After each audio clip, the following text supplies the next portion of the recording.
Hello बच्चों, welcome to Hindi की दुनिया। अगर आपको मेरी वीडियो हेल्पफुल लगती है तो please like, share and subscribe my channel. मेरे नए वीडियोस के नोटिफिकेशन के लिए प्लीज बेल आइकन को प्रेस कीजिए।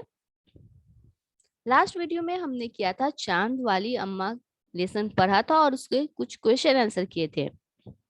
आइए हम क्वेश्चन आंसर जो रह गए उसे कंप्लीट करेंगे। तो रेडी हो आप सब? रूठना मनाना। जब बूढ़ी अम्मा उड़ी जा रही थी तो उन्होंने आसमान को हर तरह से मनाने की कोशिश की। बताओ उन्होंने क्या क्या कहा होगा? तो घबरा कर उन्होंने क्या कहा होगा? मुझे छोड़ दे बेटा, उन्होंने घबरा कर कहा होगा। गिड़गिड़ा कर क्या कहा होगा? अरे मुझे जाने दे। गुस्से से, मुझे छोड़ दे शैतान। और तरकीब सूझने पर मीन्स कुछ आइडिया आने पर उन्होंने क्या कहा होगा? कितना प्यारा है तू, मुझे छोड़ दे। है ना? नेक्स्ट करते हैं घूरना। अम्मा उसे घूर कर देखती तो आसमान थोड़ा हट जाता। कब कब ऐसा होता है जब तुम्हें कोई घूर कर देखता है? जैसे मेरा दोस्त मुझे घूर कर देखता है जब मैं उसका मजाक उड़ाता हूँ। मेरे पिता, आपके पापा कब आपको घूर कर देखते हैं? जब रास्ते में मैं किसी चीज के लिए जिद करता हूँ या करती हूँ। मेरे शिक्षक, जब मैं कक्षा में पढ़ाई पर ध्यान नहीं देती। मेरी बहन, मेरा भाई, जब मैं उनका सामान चुपके से ले लेती हूँ या ले लेता हूँ। नेक्स्ट है दम लगा के हईसा। रस्साकशी के खेल में दो टोलियों के बीच में खूब खींचातानी होती है। आपने देखा है रस्साकशी का खेल, जिसमें दोनों दो ग्रुप्स होते हैं और एक मोटी सी रस्सी होती है जिसे दोनों ग्रुप अपनी अपनी ओर खींचते हैं। तो कुछ और खेलों के नाम लिखो जिनमें दो टोलियां होती हैं। टोलियां मीन्स दो ग्रुप होते हैं। तो कबड्डी, खो खो, क्रिकेट, वॉलीबॉल। आप फुटबॉल भी लिख सकते हो। नेक्स्ट है साफ सफाई। घर की सफाई करने के लिए किन किन चीजों का इस्तेमाल होता है? तो उत्तर लिखना है आपको। घर की सफाई करने के लिए झाड़ू, पोछा, पानी, फिनाइल, बाल्टी आदि का इस्तेमाल होता है। इस्तेमाल मतलब यूज होता है। नेक्स्ट है किन किन मौकों पर तुम्हारे घर का सारा सामान हटाकर खूब जोर शोर से सफाई होती है? तो जन्मदिन, शादी, त्योहार जैसे होली, दिवाली, ईद आदि के मौकों पर घर का सारा सामान हटाकर खूब जोर शोर से सफाई होती है। ये मौके खास क्यों हैं, मतलब स्पेशल क्यों हैं? तो आंसर क्या है? इन सारे मौकों पर हम सभी खुश रहते हैं, अपनों के साथ रहते हैं, इसलिए ये मौके खास हैं। सफाई के काम से जुड़े हुए शब्द सोचो और लिखो। जैसे झाड़ना मतलब सफाई मतलब क्लीनिंग, क्लीनिंग से रिलेटेड आपको शब्द लिखने हैं। धोना, पोंछना, रगड़ना, चमकाना। नेक्स्ट है काम कौन करता है? बूढ़ी अम्मा अकेली रहती थी, उन्हें घर का सारा काम अकेले ही करना पड़ता होगा। उन कामों की सूची बनाओ जो उन्हें सुबह से शाम तक करने पड़ते होंगे। यह भी बताओ कि तुम्हारे घर में ये काम कौन कौन करता है। तो बूढ़ी अम्मा कौन कौन से काम करती थी? पानी भरना। या आपके घर में, हमारे घर में कौन करता है? माता पिता या अन्य बड़े सदस्य। नेक्स्ट है खाना बनाना। तो हमारे घर में माता जी करती है। नेक्स्ट है सफाई करना, क्लीनिंग करना।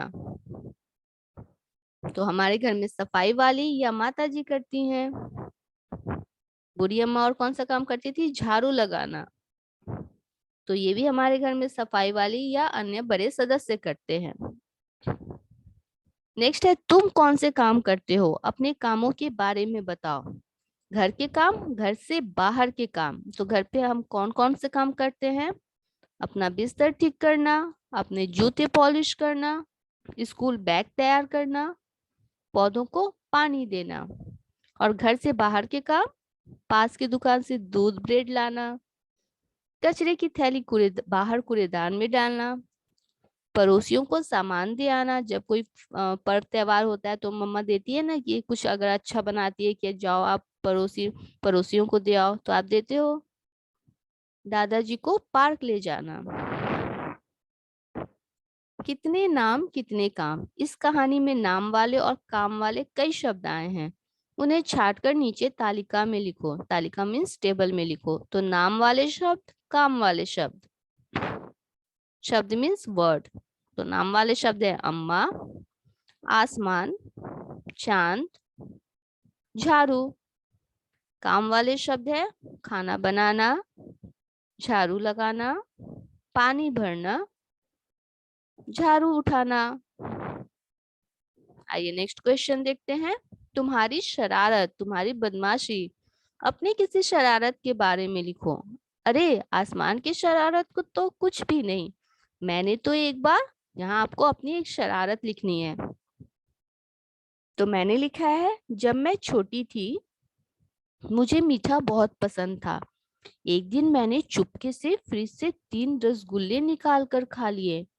जब मम्मी ने पूछा तो मैंने झूठ बोल दिया कि दीदी ने रसगुल्ले खाए हैं। मम्मी ने दीदी को गुस्सा किया। दूसरे दिन मैंने बताया कि वह रसगुल्ले मैंने खाए थे। तो ये शरारत मैंने अपने बचपन में की थी। आप अपनी शरारत यहाँ पे लिखना। यहाँ पे एक छोटी सी स्टोरी दी हुई है जो मैं आपको अभी बताती हूँ। सूरज और चांद ऊपर क्यों गए। बहुत समय पहले सूरज और चांद जमीन पर रहते थे। पानी उनका अच्छा दोस्त था और वे अक्सर उससे मिलने आते थे। लेकिन पानी कभी उनके घर नहीं जाता था। एक दिन सूरज ने पानी से पूछा, तुम कभी हमसे मिलने क्यों नहीं आते। पानी बोला, मेरे बहुत सारे दोस्त हैं। यदि मैं तुम्हारे घर आऊं तो वे भी मेरे साथ आएंगे। उन सबके लिए तुम्हारे घर में जगह नहीं होगी। सूरज ने कहा, मैं एक बहुत बड़ा नया घर बनाऊंगा। सूरज ने सचमुच एक नया घर बनाया जो बहुत बड़ा था। उसने पानी को इस नए घर में बुलाया।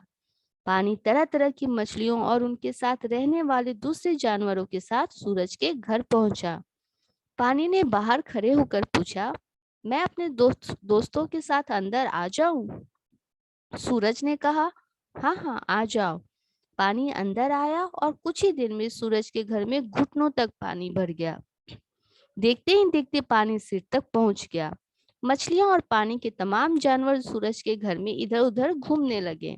अंत में पानी इतना ऊंचा हो गया कि सूरज और चांद को छत पर जाकर बैठना पड़ा। लेकिन थोड़ी ही देर में पानी छत पर आ पहुंचा। अब सूरज और चांद क्या करते, कहाँ बैठते। वे भागकर आसमान पर पहुंचे। आसमान उन्हें इतना पसंद आया कि वे वहीं रहने लगे। तो ये एक स्टोरी है। आई होप आपको अच्छी लगी होगी। अगर आपको कोई डाउट है तो प्लीज कमेंट सेक्शन में मेरे से पूछिए। मिलते हैं हमारे नेक्स्ट वीडियो में नए लेसन के साथ। Bye bye.